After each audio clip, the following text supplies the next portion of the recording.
মুর্শিদাবাদের সাগরপাড়ায় বিস্ফোরণের ঘটনা। সাগরপাড়া থানা এলাকার বাড়িতে বিস্ফোরণের ঘটনা। সেই ঘটনায় একজনকে আটক করে ইতিমধ্যেই জিজ্ঞাসাবাদ চলছে।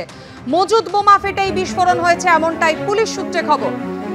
মুর্শিদাবাদের সাগরপাড়া থানা এলাকায় একটি বাড়িতে বিস্ফোরণের ঘটনায় ইতিমধ্যেই পুলিশ একজনকে আটক করে জিজ্ঞাসাবাদ করছে। মজুদ বোমা ফেটেই বিস্ফোরণ বলে পুলিশ সূত্রে খবর। দেখতেই পাচ্ছেন বাড়ির সিলিং এ সেই বিস্ফোরণের একাধিক চিহ্ন কিন্তু রয়েছে। সাগরপাড়া, মুর্শিদাবাদের সাগরপাড়ার ঘটনা, একটি বাড়িতে বিস্ফোরণের ঘটনা। ইতিমধ্যেই একজনকে আটক করা হয়েছে, তাকে জিজ্ঞাসাবাদের প্রক্রিয়াও শুরু হয়ে গিয়েছে।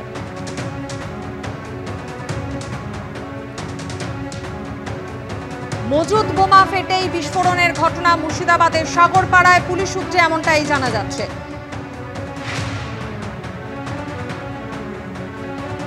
রাজীব চৌধুরী আমাদের প্রতিনিধি এই মুহূর্তে আমাদের সঙ্গে টেলিফোন লাইনে রয়েছেন। রাজীব, বাড়ির ছবি আমরা দেখতে পাচ্ছি, ঠিক কি কারণে বোমা মজুদ করা হয়েছিল? পুলিশ সূত্রে খবর মজুদ বোমা ফেটেই বিস্ফোরণ। পুলিশ সূত্রে যেটা জানা যাচ্ছে সেটা হচ্ছে পুরনো কোনো বোমা ওখানে রাখা ছিল, সেই মজুদ বোমাই বিস্ফোরণ হয় এবং সেই বিস্ফোরণের ফলে বাড়ির একাংশের ক্ষতি হয়। কে বা কি জন্য সেই বোমা মজুদ করা হয়েছিল সেটা খতিয়ে দেখার জন্য পুলিশ ওই বাড়ির একজনকে আটক করেছে।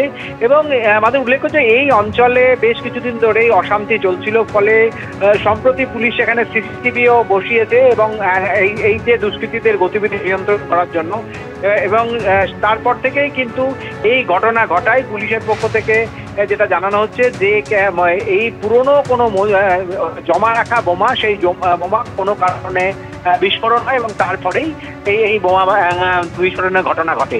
এবং এর সঙ্গে কেন বোমা মজুদ করা হচ্ছে সবটাই পুলিশ কিন্তু সাগরপাড়া থানার পুলিশ ইতিমধ্যে খতিয়ে দেখছে।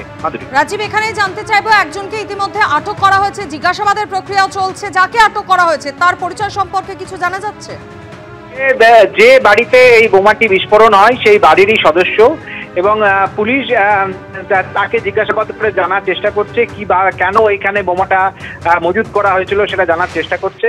এবং যদিও পরিবারের পক্ষ থেকে একবারে সরাসরি অভিযোগ করা হচ্ছে যে এই পরিবারের অন্যতম যে উপার্জনশীল ব্যক্তি রয়েছেন তিনি বাইরে রয়েছেন, বছর দুয়েক থেকে বাইরে রয়েছেন। ওই পরিবারের আরেকজন সদস্য ওই বাড়িতেই ছিলেন, তাকে লক্ষ্য করেই এই বোমা মারা হয়েছিল বলে পরিবারের পক্ষ থেকে পাল্টা দাবি করা হচ্ছে।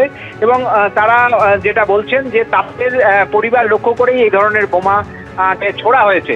কিন্তু পুলিশের প্রাথমিক তদন্তে অনুমান ওই বাড়িতে বা ওই ঘরটিতে মজুদ হয়।